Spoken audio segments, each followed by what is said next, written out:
Greater Noida में NTPC के खिलाफ प्रदर्शन कर रहे किसानों पर लाठीचार्ज किया गया है। लाठीचार्ज में आधा दर्जन से ज्यादा लोग घायल हो गए हैं, जो कि समान मुआवजा नौकरी की मांग कर रहे थे। आपको बता दें कि ये लाठीचार्ज ग्रेटर नोएडा में एनटीपीसी के खिलाफ प्रदर्शन कर रहे किसानों पर किया गया है, जिसमें आधा दर्जन से ज्यादा लोग घायल हो चुके हैं। ये जो प्रदर्शन चल रहा था वो समान मुआवजा और नौकरी की मांग को लेकर प्रदर्शनकारी जो थे वो कर रहे थे। और इस पर ज्यादा जानकारी के लिए रुख करते हैं हमारे सहयोगी रवीश रंजन शुक्ला का। रवीश, क्या है पूरा मामला, ये बताइए, और क्या है मांगे जिसको लेकर प्रदर्शन हो रहा था? जी देखिए गीता, ये जो नेशनल थर्मल पावर कॉर्पोरेशन है दादरी में, उसके बाहर ये प्रदर्शन चल रहा था। 2 दिनों से ये प्रदर्शन चल रहा था और किसानों की ये डिमांड थी कि 1986 में जब ये भूमि अधिग्रहण हुआ था एनटीपीसी का, उस वक्त 2 तरीके के मुआवजे दिए गए थे, एक 60 रुपए गज के हिसाब से और एक मुआवजा 120 रुपए गज के हिसाब से। तो किसानों की डिमांड है कि समान मुआवजा दिया जाए और एनटीपीसी में जिसकी जमीन को लिया गया है उसके घर के एक शख्स को नौकरी दी जाए। तो इसी डिमांड को लेकर जो है वो पहले भी इनके धरने प्रदर्शन होते रहे हैं, लेकिन चूंकि इस बार ये एक तरीके की मुख्य इनकी मांग थी कि एनटीपीसी से बात करवाई जाए। आज चूंकि योगी आदित्यनाथ उत्तर प्रदेश के जो मुख्यमंत्री हैं वो ग्रेटर नोएडा में आए हुए थे, तो उसके चलते सुरक्षा को बहुत सख्त किया गया। लेकिन जब ये धरना प्रदर्शन चल रहा था उसी वक्त पुलिस की किसानों के साथ में झड़प हुई और हल्का जो लाठीचार्ज है उसको पुलिस ने किया। किसानों का आरोप है कि इसमें आधा दर्जन लोग जो है वो घायल हुए हैं, कई महिलाएं घायल हुए हैं। अभी हालात ये हैं कि कुछ किसानों को हिरासत में भी लिए जाने की खबर है, तो किसान काफी नाराज हैं और जो बीजेपी के दादरी के जो विधायक हैं तेजपाल नागर, उनके घर पर भी तमाम सारे किसान धरने पर बैठ गए हैं और उनका ये कहना है कि जो भी उनकी डिमांड है उसके मद्देनजर किसी अधिकारी से उनकी बात करवाई जाए और खुद जो बीजेपी के विधायक हैं वो इस पूरे मामले पर मीडिएट करें और सरकार से बातचीत करें।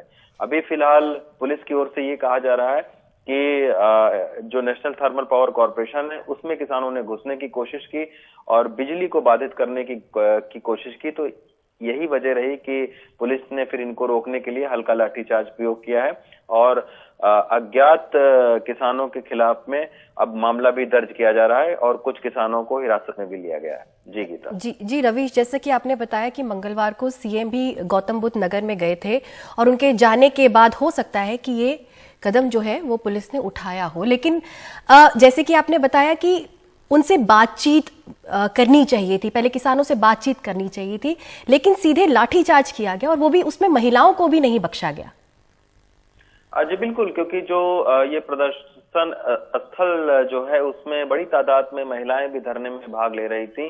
तो आज जब देर शाम को पुलिस ने उनको वहां से हटाने की कोशिश की, लेकिन जब वो लोग नहीं हटे और उनका ये कहना था कि प्रशासन के किसी बड़े अधिकारी से बातचीत करवाई जाए, तो खुद मुख्यमंत्री का दौरा भी था ग्रेटर नोएडा तो इसी के मद्देनजर पुलिस और किसानों के बीच में झड़प हुई।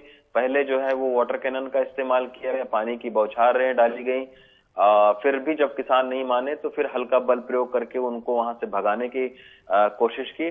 अब पुलिस इस पूरे मामले पर तमाम सारे किसानों के खिलाफ मुकदमा दर्ज कर रही है और पुलिस का ये कहना है कि कुछ किसानों को हिरासत में भी लिया जा रहा है, पूछताछ उनसे की जा रही है।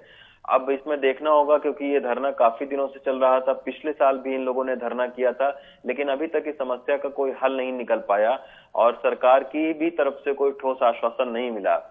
किसानों की डिमांड थी कि कोई एक जो है वो कमेटी बनाकर या फिर कोई अधिकारी इनसे बात करे ताकि इनकी जो मांग है वो पूरी की जा सके, लेकिन अभी फिलहाल सरकार या ये कहें कि स्थानीय प्रशासन और किसानों के बीच में टकराव की स्थिति है। अभी बातचीत उस तरीके से नहीं हो पाई है जिससे किसान संतुष्ट रहे। तो यही वजह है कि थोड़ा सा हिंसक जो है वो झड़प हो गई और उसमें कई किसान घायल हुए हैं, कुछ लोगों को हिरासत में भी लिया गया है। जी रवीश, इस पूरी जानकारी के लिए बहुत बहुत शुक्रिया। तो ग्रेटर नोएडा में एनटीपीसी के खिलाफ प्रदर्शन कर रहे किसानों पर लाठीचार्ज किया गया है, जिसमें आधा दर्जन से ज्यादा लोग घायल हैं। समान मुआवजा नौकरी की मांग ये प्रदर्शनकारी कर रहे थे और बड़ी बात यह है कि इन प्रदर्शनकारियों में महिलाएं भी थी जिन पर लाठीचार्ज किया गया था।